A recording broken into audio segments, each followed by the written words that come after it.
Folks, on the enemies list this week is our all-time returning favorite, Donald J. Trump, and his attack on the Smithsonian Museum and the history of slavery in America. So I'm recording this on Wednesday, August the 20th. Yesterday, Donald Trump, in his ongoing war against truth and history, issued a long post on his dollar store social media network, Truth Social, complaining about the Smithsonian and saying that all they do is complain about how bad slavery was. Let me be very clear about something. If you are defending slavery, you are losing. If you are defending slavery, you are a piece of shit. If you are defending slavery, you are an absurdity, not a president. MAGAs will reply, he wasn't defending slavery. He just doesn't want us to have to talk about it all the time. He wants to talk about how great America is. Most of you have never been to the Smithsonian. Donald Trump has certainly never been to the Smithsonian. He has never engaged in the process of going to a museum where history is portrayed in the good, the bad, the ugly. Last year, we had Ron DeSantis out saying,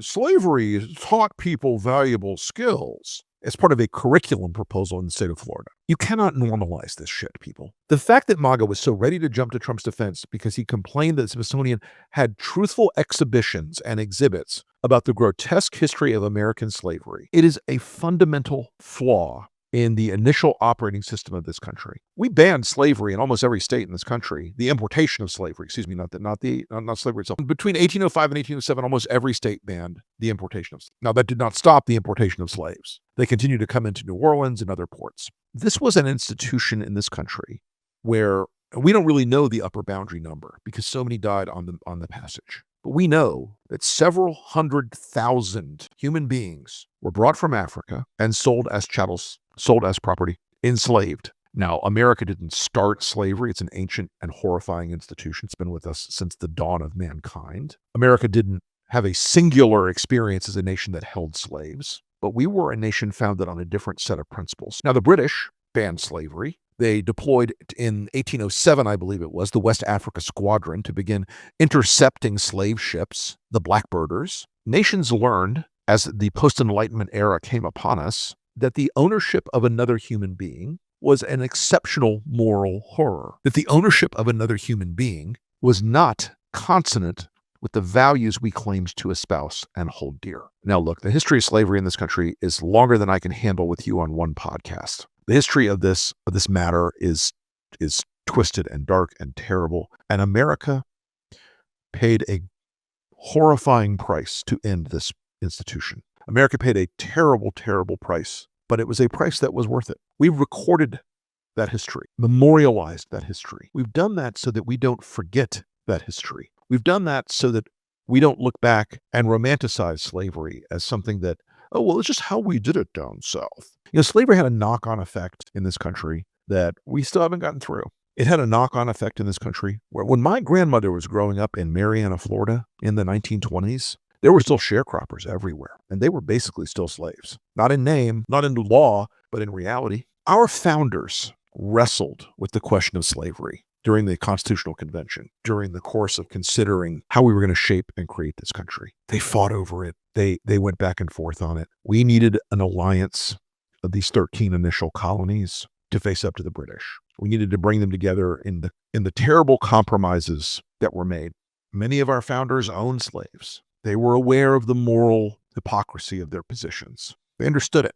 That terrible institution, they wrestled with it constantly. It from the very beginning of this country was a seam that would lead to the Civil War, where 600,000 American men would die. Brother on brother, as they say. I've been raised in the South. I am from the South. I grew up in the era of the Civil Rights Movement. I watched the South change, forgetting what slavery was or trying to edit it out because it doesn't fit with the Donald Trump vision of American exceptionalism, is an insult to history. It's an insult to those 600,000 men who died in the Civil War. It's an insult to the hundreds of thousands of people who fought for the rights that every American citizen should have. Donald Trump was not born yesterday. He knows what he's doing. He knows the pieces of meat he's throwing out there to his audience, to the chum he's putting in the water.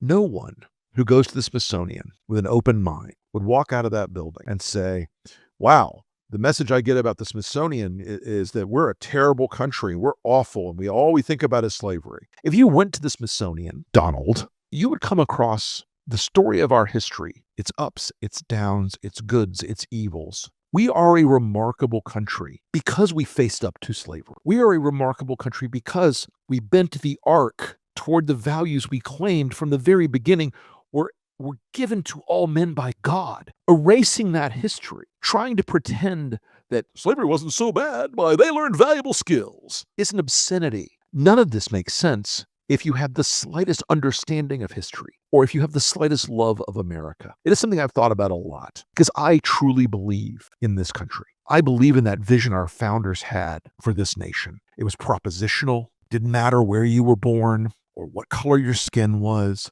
or what God you worshiped. That propositional nation was not about blood and soil. It was about a set of values and ideals. It was about something bigger than your DNA. It was about something bigger than your native dress you wore in your homeland, or which shape of the dome or steeple on your church or your house of worship was. None of this today would have been understandable to our founders. They would have said, what the hell is wrong with you people? Of course we have to handle slavery. Of course we have to think about what we did. Of course we did things right. We did things wrong. We did everything we could to make it better over time as a country, as a people, as an idea. None of this idea that you can erase what happened makes it not true. We should be proud of the journey we've been on about this. Is it perfect? Of course it's not perfect. Humans are not. But this idea, as someone who is pretty steeped in history, is so pernicious because soon we're going to end up not with a Smithsonian museum that tells the story of America, but that tells the story